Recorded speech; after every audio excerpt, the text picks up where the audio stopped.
다윗은 우리가 성경에서 만나는 가장 위대한 영웅 가운데 한 사람입니다.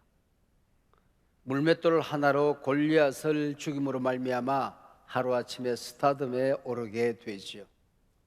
다윗은 지금까지도 이스라엘 백성들에게 가장 존경받는 역사상 인물입니다. 그런 영웅 다윗에게도 인생의 내리막길이 있었습니다.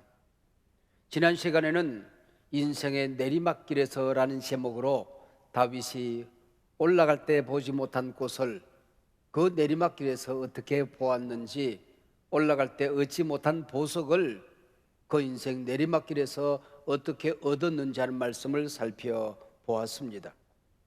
위기 앞에서 거짓말쟁이가 됩니다. 수염에 침을 질질 흘리며 대문을 긁고 미치광이가 되지요. 위기 앞에서 다윗 또한 인간인지라 자기 인생의 바닥을 드러냅니다. 지킬 박사와 하이드 같은 다윗의 이 모습은 나의 얼굴이요 너의 모습이요 우리 모두의 자화상입니다.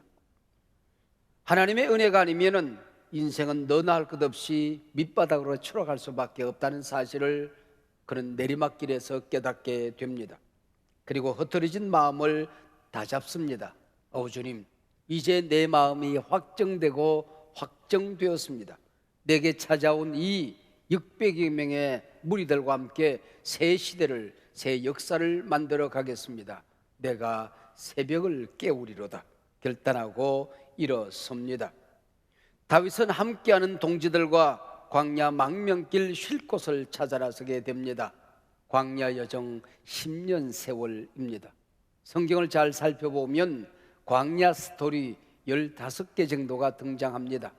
다윗의 광야 스토리 15개 가운데 오늘 본문은 엔게디 광야 동굴에 숨어 있을 때 사건의 기록입니다. 이 엔게디는 그 유명한 사해사분이 발견된 곳입니다. 동굴이 꽤 많은 광야라고 합니다. 사무엘상 24장 문이 열리자마자 다윗 일행이 엔게디 황무지에 있다는 정보가 사울에게 흘러들어갑니다. 그래서 사울은 집요하게 다시 다윗을 추격하기 시작하죠. 왕이 된 사울은 마치 자기 인생의 사명이 다윗 죽이는 것인 양 끝까지 추적을 해야 됩니다.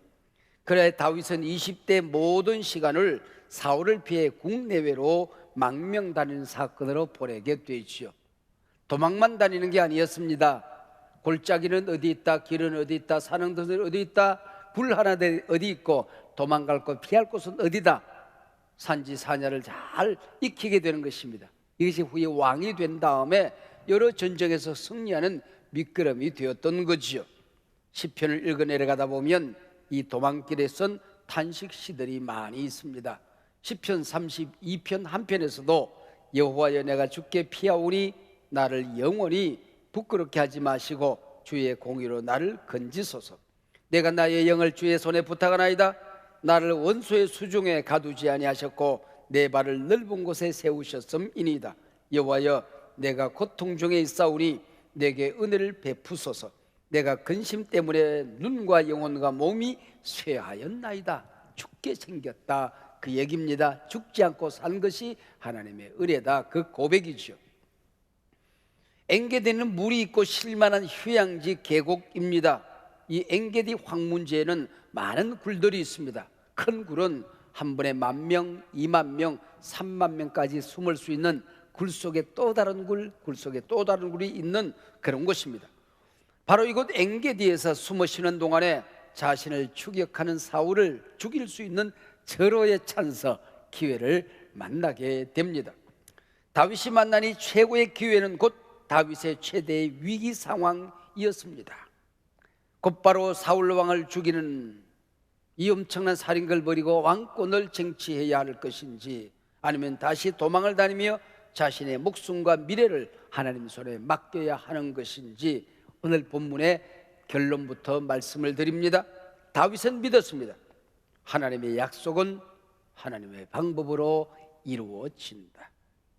하나님이 주신 목표가 선할수록 그 가는 길이 선해야 한다. 목적이 선할수록 수단도 선해야 한다. 보십시오. 오늘 우리 시대 목적이 선하면 잘못된 방법, 나쁜 수단도 정당화되어지는 악한 시대적인 풍조를 말합니다. 모택동은 말했습니다. 공산주의를 위해서는 거짓말도 선이다. 이게 공산주의자들입니다. 오늘 교회를 어지럽히고 사회를 혼란케 하는 사이비 이단들도 같은 잘못된 이 풍조에 물들어 있는 오염된 무리들이죠. 그래서 오늘 설교 제목이 목적이 선할수록 수단도 선해야 합니다. 목적이 선할수록 수단도 선해야 합니다 라고 잡았습니다. 다윗 일행이 지금 엔게디 깊은 동굴에 몸을 피하여 숨어 있습니다. 밖에서 왁자지껄 소리가 나더니 사울왕 혼자 저벅저벅 굴 속으로 들어옵니다. 왜 사울이 혼자 동굴 속에 들어왔는가에 대한 성경적인 다양한 해석이 가능합니다. 오늘 우리가 읽은 이 본문에서는 사울이 뒤를 보기 위해서 또 용변을 보기 위해서 굴 속에 들어왔다 그렇게 말합니다. 같은 단어인데 사사기 3장 24절에서는 발을 가린다라고 번역을 했습니다. 이게 직설적인 번역이죠. 또 이 말은 낮잠을 자기 위해서 들어왔다라고 번역할 수도 있는 성경입니다. 여러분 어떻게 생각합니까? 여러분 중요하지 않습니다. 우리가 훗날에 사울을 만나면은 당신 낮잠 자러 들어갔어, 똥 싸러 들어갔어 물어보도록 하십시다. 네. 아무튼 지금 사울이 겉옷을 벗어두고 잠이든 영변이든 영물을 보고 있는 상황이 펼쳐집니다. 그래서 이 본문에 보면은 와우 감탄사가 계속 나옵니다. 원수를 외놈의 굴에서 만나다니. 길고 긴 다윗 드라마 가운데 최고의 긴장 상황이 지금 만들어진 겁니다. 다윗을 죽이기 위해 끊임없이 추적해오는 사울, 그 사울이 지금 다윗이 숨어있는 굴로 혼자 들어온 겁니다. 단칼에 다윗은 사울을 메고 왕권을 차지할 수도 있는 절호의 기회입니다. 근데 칼을 두고 옷을 벗고 사울은 깊은 잠에 빠져듭니다. 이 상황이 얼마나 긴박하든지 성경 저자는 감탄사를 연발합니다. 1절 보소서 힘내라는 히브리어 감탄사입니다. 4절 보소서 힘내, 9절 보소서 힘내, 20절 보라 힘내, 모두 히브리어 감탄사입니다. 우리말로 번역하면 이렇습니다. 우와, 와우, 아, 어머나 이런 얘기입니다. 여러분 이런 감탄사들이 오늘 본문에 계속해서 나타나고 있습니다. 이때 다윗의 부하들이 흥분하기 시작합니다. 이거야말로 굴러들어온 떡이다. 생애 최대의 기회다. 절호의 찬스다. 이미 하나님께서 당신에게 기름을 부어 왕으로 세우지 않았느냐. 하나님께서 지금 왕으로 등극하라는 기회를 주시는 것이다. 지금 하나님께서 그 왕권을 당신 손에 쥐어주었다. 지금 사울을 단칼에 죽이고 도망자의 길을 끝내자. 그리고 우리가 함께 새 시대를 열어가자. 함께 새벽을 열자. 종용하고 있습니다. 부하들뿐만 아니라 다윗 자신도 혼란에 빠져듭니다. 정말 이 시간에 하나님께서 주신 기회가 맞나? 이런 방법으로 나를 통한 하나님의 계획이 이루어지는 것인가? 사울 왕의 몰락을 내 손에 맡기고 그의 머리와 함께 왕관을 내 손에 쥐어주시는 것인가? 모든 기회는 정말 하나님이 주신 것 맞나? 지금 다윗은 중요한 선택의 기로에 서게 되는 것입니다. 이 모든 상황을 잃어버리고 좋은 것을 다 잃어버리고 쫓기고 쫓기던 이 다윗에게 이 좋은 상황은 바른 판단을 하기에 여간 어려운 상황이 아니었습니다. 이토록 중요한 기로에서 다윗은 어떤 결정을 내립니까? 사울이 벗어놓은 겉자락을 조금 잘라 가지고 다시 굴속으로 숨어 들어갑니다. 사울을 살려보내지요. 아무것도 모르는 사울은 벗어두었던 옷을 챙겨 입고 손에 칼을 들고 뚜벅뚜벅 굴을 빠져나갑니다. 여느 사람 같으면 우쭐댈 만한 상황입니다. 보라, 내 마음은 얼마나 넓은가, 나는 얼마나 성자인가, 그럴 수 있는 상황이죠.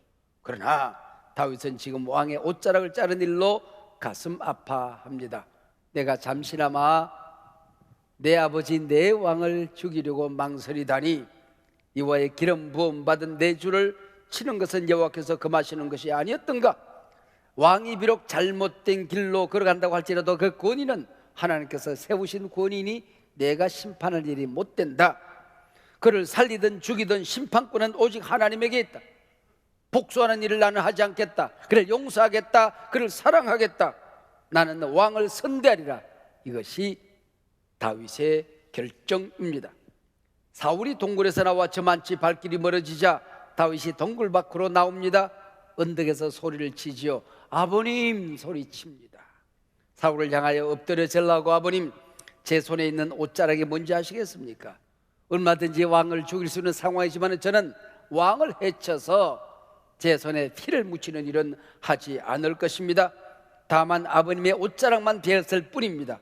철저하게 하나님이 세우신 권위에 순복합니다.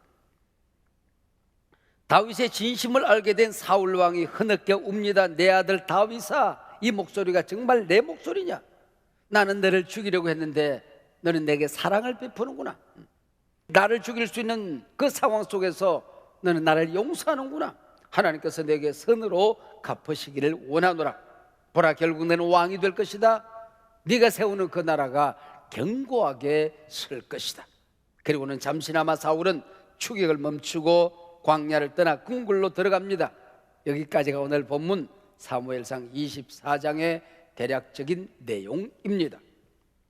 다윗의 진심을 알고 감동받아 울고 궁궐로 돌아간 사울은 눈물이 마르기도 전 사무엘상 26장 다윗이 하길라 광야에 있다는 소식을 듣고 군사를 이끌고 다시 다윗을 죽이기 위해 달려옵니다. 다윗은 깊은 밤 사울 군대에 야영지로 숨어 들어갑니다. 이 바람 빠진 풍선 같은 군사들을 좀 보소. 사울 왕이 곤히 잠들어 있습니다. 뿐만 아니라 사울 왕의 경호대장 아브넬도 깊이 잠들어 있습니다. 군사들은 말할 나위도 없었습니다. 또 다른 한 가지 상황을 봅니다. 다윗의 머리맡에 물병 하나, 늘 자기를 죽이려고 가지고 다니던 창 하나를 보게 되는 것이죠. 명분도 목적도 사기도 군기도 없는 오합지졸로 전락해 있었습니다. 이때 다윗과 함께 하던 아비새라는 장수가 다윗을 강권합니다. 여기 아비새는 다윗 누나의 아들, 즉 조카입니다. 보십시오 왕이여, 하나님께서 두 번씩이나 사울을 죽일 제로의 기회를 우리에게 주고 있지 않습니까? 이건 분명히 하나님이 주신 기회입니다. 지금 아비새가 사울을 죽이겠다는 말 속에는 강조로 가득 차 있습니다. 저로 하여금 찔러 죽이게 해주십시오 요청합니다. 여기에 기어이라는 말이 나옵니다. 강조입니다. 그리고 다윗에게 이 일이 얼마나 엄청난 기회인가 감탄사를 연발합니다. 그리고 두 번 찌를 것 없습니다.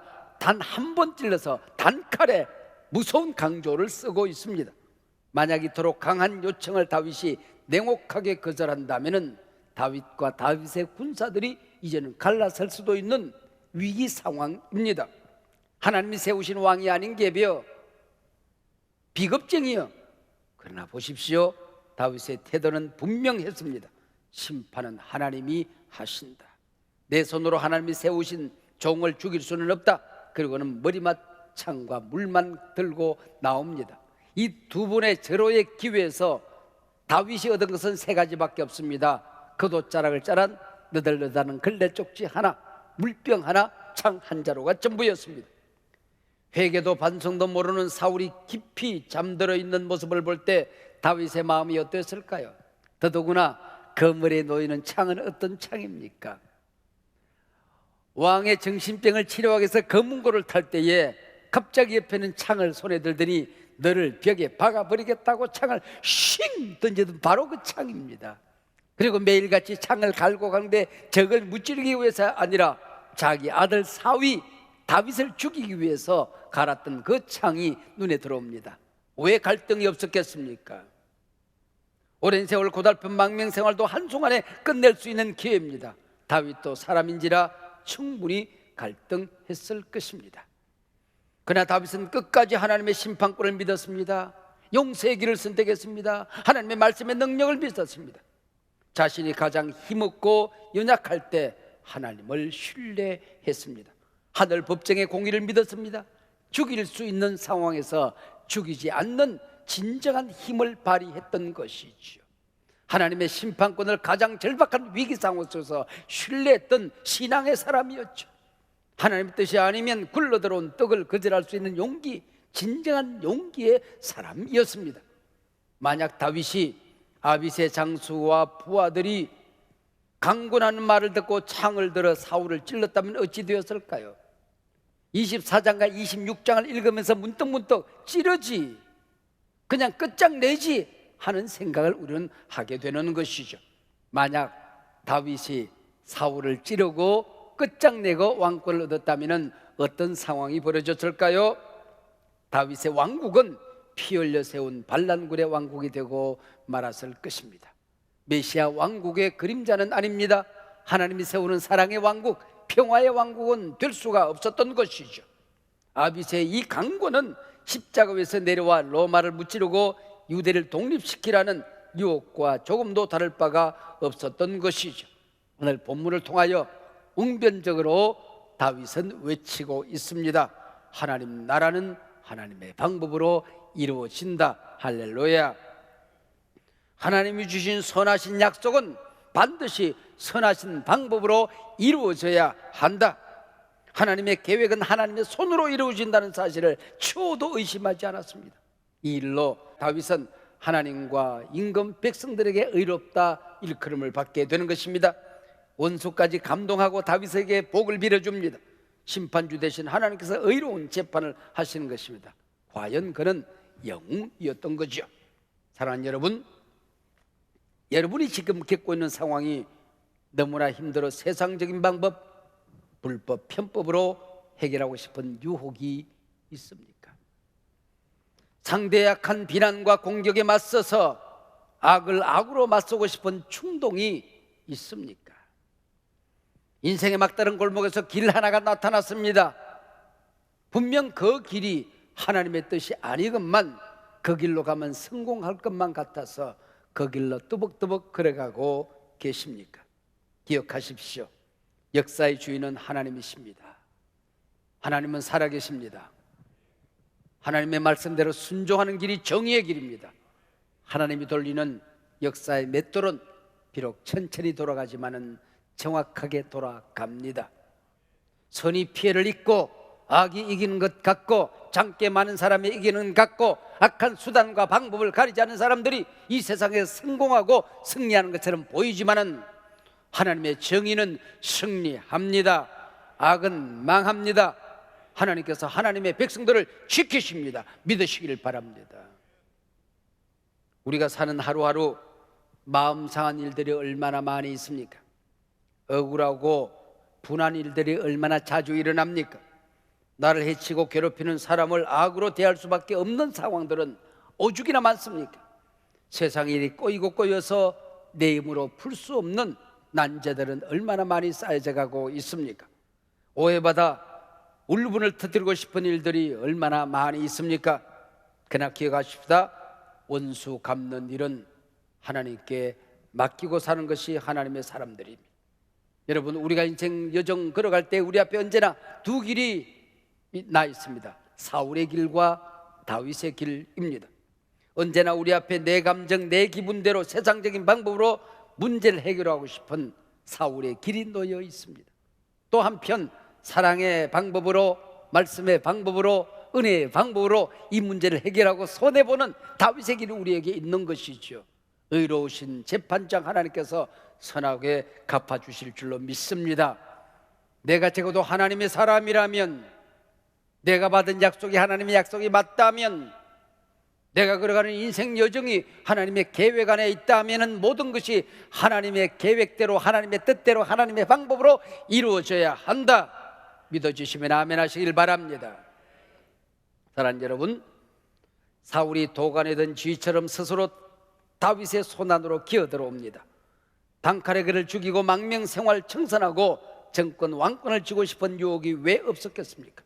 그러나 다윗은 자신의 손으로 왕을 죽이고 왕위에 오르는 쉬운 길을 선택하지 않았습니다.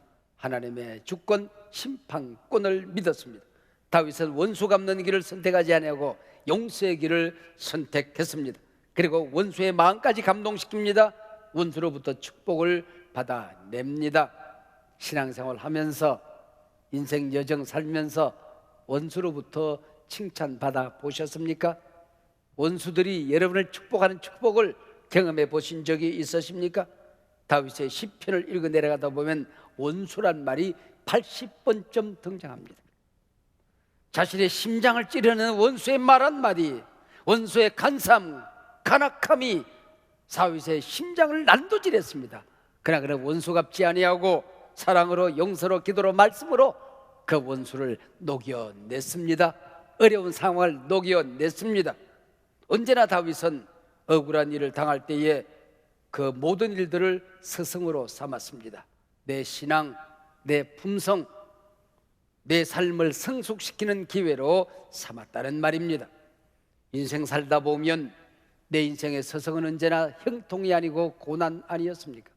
친구가 아니고 언제나 원수 아니었습니까? 내 신앙과 품성을 향상시킨, 언제나 나를 기도하게 만든 부흥사가 한 사람이 있습니다. 속썩이는 내 새끼 아니었습니까? 내 자식, 그 원수들이, 나를 공격하는 수많은 말들이 나를, 내 품성을 성숙시키지 않았냐는 말입니다. 다윗의 인격을 성숙시킨 사람들은 언제나 원수들이었습니다. 이게 세상사의 아이러니입니다.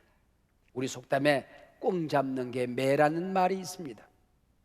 개같이 벌어서 정성같이 살라고 하는 말도 있습니다. 목적이 수단을 정동한다는 말이 될 수가 있는 것이지요. 분명 기독교적인 가치관은 아닙니다. 은필칭 한국교회 부흥이라고 일컬어지는 한국교회 성장, 부흥이 과연 복음적인 방법이었는지, 하나님이 기뻐하는 말씀의 방법이었는지 이제 한국교회는 성숙한 모습에서 되돌아봐야 합니다. 맥가벌이라고 하는 교회 성장학자가 있습니다. 그는 교회 성장학이라는 책에서 그렇게 말했습니다. 한국교회 성장 배경에는 분열이 있다. 한국교회 성도님들이 싸움질을 잘하기 때문에 분열을 통하여 교회가 성장되었다. 칭찬 같기도 하고 비아냥 같기도 합니다. 회개해야 될 때가 된 것입니다. 한국교회 성장 배후에는 미국의 실용주의가 있었습니다. 뽕 잡는 게 매였습니다. 이제는 복음적인 방법, 말씀의 방법으로 우리가 돌아가야 합니다. 양도둑질을 전도라고 착각하는 어리석은 풍조가 남아있는 한 한국교회는 성숙할 수가 없는 것이지요. 중동에 명마훈련센터가 있다고 합니다. 명마를 훈련시키는데 온갖 훈련을 시킵니다. 마지막 관문이 말에게 소금을 먹여서 몹시도 목마르게 만듭니다. 그리고 물냄새를 맡게 합니다. 그러는 강물을 바라보게 합니다. 그리고는 언덕에서 꼽비를 풀어줍니다. 그리고는 그 물을 마시기 위해서 쏜살같이 말들이 달려갑니다. 탁탁탁탁탁탁탁. 강물 앞에 이르렀을 때에 조련사가 서독 명령을 내립니다. 피리로. 그때에 딱 서독하고 다시 주인의 피리 소리에 귀를 기울이는 말들이 있습니다. 물을 마시려고 하다가 그러면은 명마로 통과되는 것입니다. 그러나 주인의 피리 소리를 듣지 못하고 서독 명령 소리를 듣지 못하고 모가지를 물에 쳐박고 꿀꺽꿀꺽 물을 마시는 말은 사정없이 목을 쳐서 강물에 그 목을 흘려보낸다고 하는 것이죠. 주인 대신 하나님의 음성을 들을 수 없다면 우린 적어도 명마는 아닌 거지요. 여러분, 우리 한국교회가 이제는 내 앞에 고기 덩어리가 떨어져도, 가는 길이 평탄해도, 걸어가는 그 길 하루하루가 넓은 길이라고 할지라도 정말 이 길이 하나님의 길인지, 하나님의 말씀이 보정하는 길인지, 교회의 영광이 되는 길인지 그 길을 되돌아보는 여유가 필요한 것입니다. 여러분 앞에 언제나 사울의 길, 다윗의 길이 놓여 있습니다. 하나님의 은총을 얻고자 한다면 하나님의 방식대로 얻어야 하려니라. 하나님의 나라는 세상 수단으로 이루어지는 나라가 아니다. 하나님의 일은 하나님의 방법으로 이루어져야 한다. 목적이 선할수록 그 수단, 가는 길도 선해야 하느니라.